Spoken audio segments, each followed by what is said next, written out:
Hey folks, Rob here, bringing another unbagging. This is going to be Bloody Buron from Lone Canuck Publishing. It's on the road to con, and it's a min-HASL, so it's going to have a little map and some rules for that. A couple scenario cards. Let's have a quick look inside and see what's there. Alrighty, what do we have here? Nice Ziploc bag, no cellophane for this one. Let's pull this out, see if we can get a little ripping or anything. It's be a lot of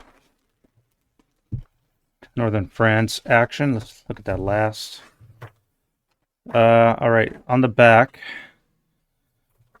First of all, nice cover. George Kellen, Lone Canuck Publishing's gone through a lot of trouble to get nice artwork for this. Very nice, compatible with ASL, ATS, and other similar miniature wargaming systems. Interesting, nice cover. Bloody Buron redeployment examples.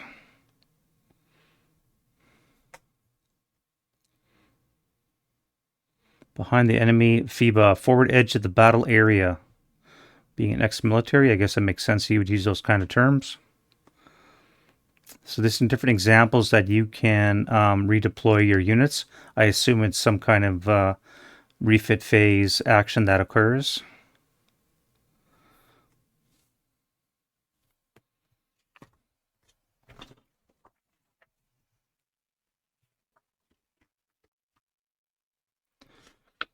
All right, follow similar formats to the standard ASL MMP variety. Same kind of layouts. They have to be different again because obviously copyright and on the rest of it.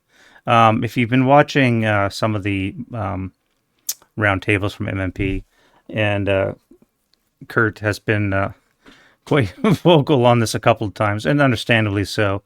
Third-party publishers don't pay royalties for their products that support ASL, which you can see where MMP has to pay that on the nose. They do have to pay royalties. So it's when third-party guys like Lone Canuck and Bounding Fire, etc., produce stuff, they don't have that kind of overhead to worry about. So I get that argument, but it's good to see third parties still producing stuff, if nothing else, just to keep up the momentum of content for the consumer, the ASLer, to get into the game. There must be some happy medium where third-party guys are able to produce stuff because their rate of production is quite fast compared to what MMP does. If you look at some of the core modules, it's taken years, if not decades, for some of the products to actually hit the shelves. You look at Festung Budapest and even Valor of the Guards, 8-10 years, if not more. I mean, the Artorna module, yeah, Jim McLeod passed away, unfortunately, but that's been on the go for 15 plus years. So, from what I understand from the chatter on Game Squad, it's been in production for a while. But there must be some happy medium where publishers that don't pay royalties can still produce stuff and keep up momentum to support MMP somehow. At any rate, it's a bit of a tirade aside, but the reason for that is explain why this looks similar, but not using letters to indicate the different paragraph section breaks rather than numbering, just to avoid the legalese of getting a cease and desist. But essentially, it's laid out the same way.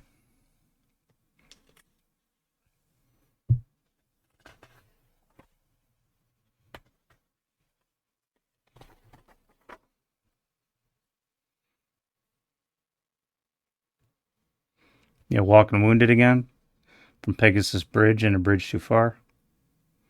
And then we get into campaign games, which I don't know if it's a campaign game proper or if it's going to be a bunch of scenarios that are linked, but it looks to be a campaign game proper. I own several Lone Canuck Publishing products, but they tend to be series of linked scenarios, not so much an actual campaign game. This might be one of those, which it looks to be close air support.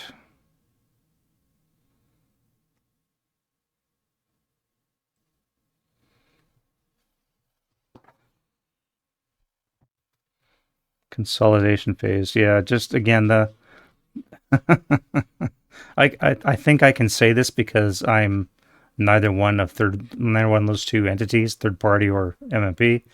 But the wordsmithing that goes on to avoid copyright infringement and get away with producing stuff.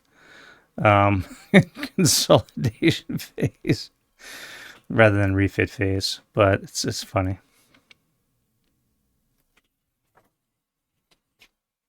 Hopefully I don't get George into trouble.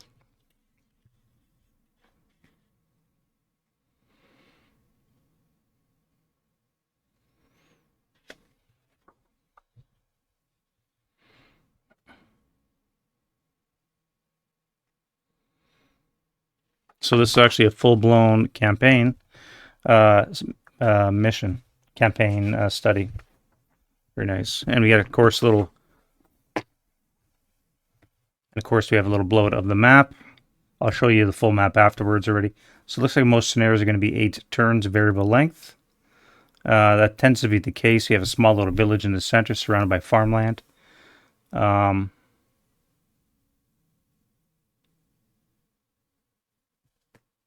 Cool.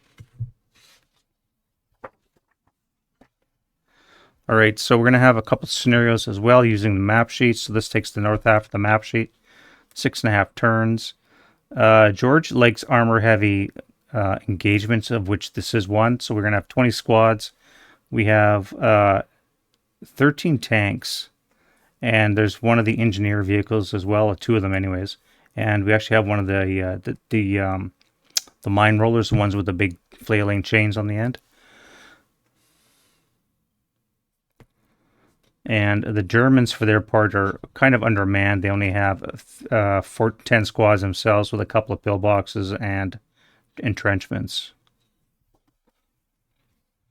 Smashing in the door, the center half of the map sheet, 5.5 turns, nice and playable. This one's something else George likes to do is have very small unit counts as well.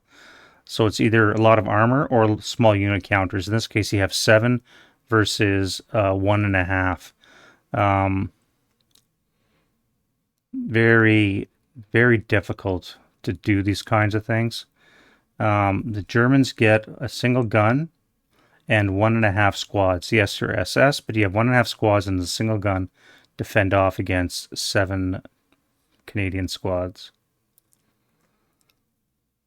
There is no margin of error for the Germans.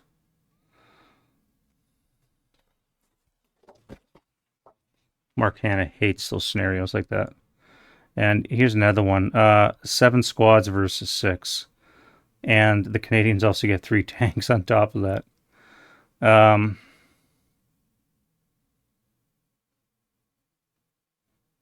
Yeah, there's not a lot of error on either side. You start losing a couple squads of snipers and breaks, and your momentum is completely shot.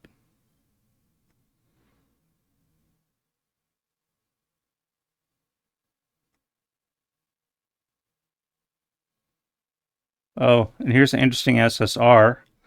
At the beginning of his movement phase, the Canadian player must declare whether he selects movement for either his infantry or his AFVs. So in each movement phase, he's moving either the infantry or the tanks. Wow. That's an interesting one. And lastly, we have the Zoot Suit boys.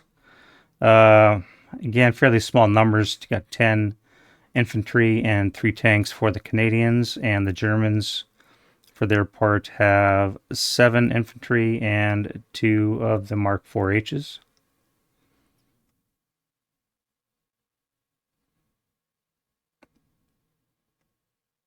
Yeah, very small Orbats. The first one was the largest one that I've seen Lone Canuck do in a while.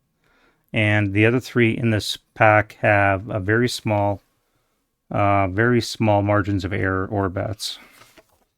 All right, so here we have the map sheet. Measures about 2 feet by 3.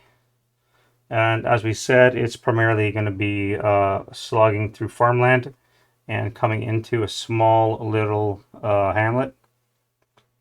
Wouldn't even call that a village. with a blue colored paved road coming through the center. For some reason it's blue.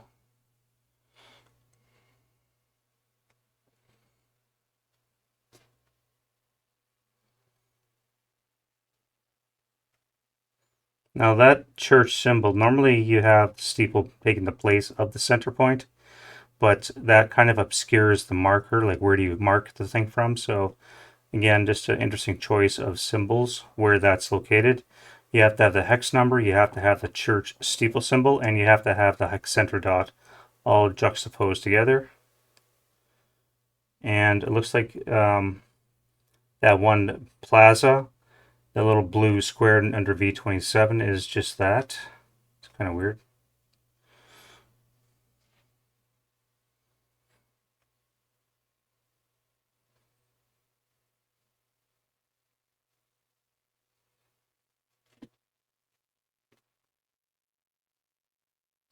Yeah, a lot of grain fields that are going to be blocking lines of sight.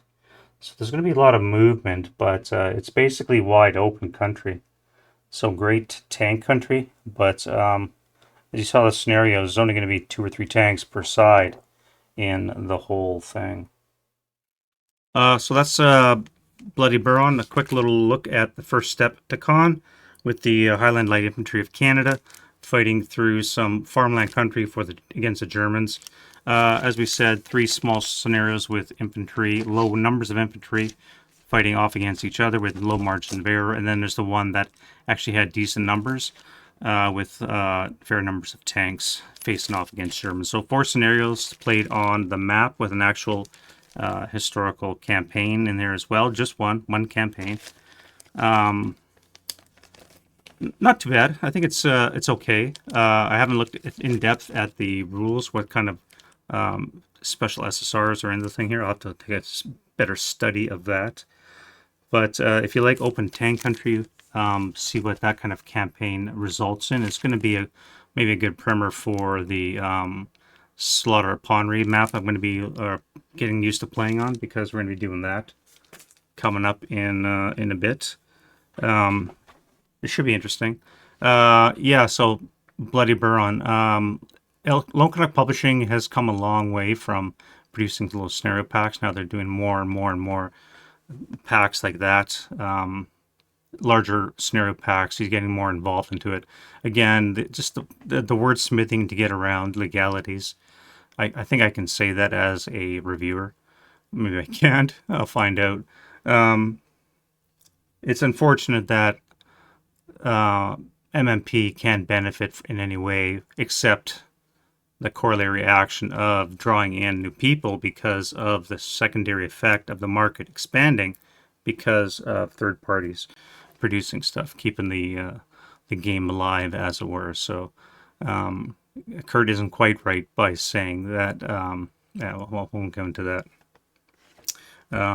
Anyway, let me know what you guys think of Lone Canuck Publishing. I'd like to hear what you have to say in the comments down below.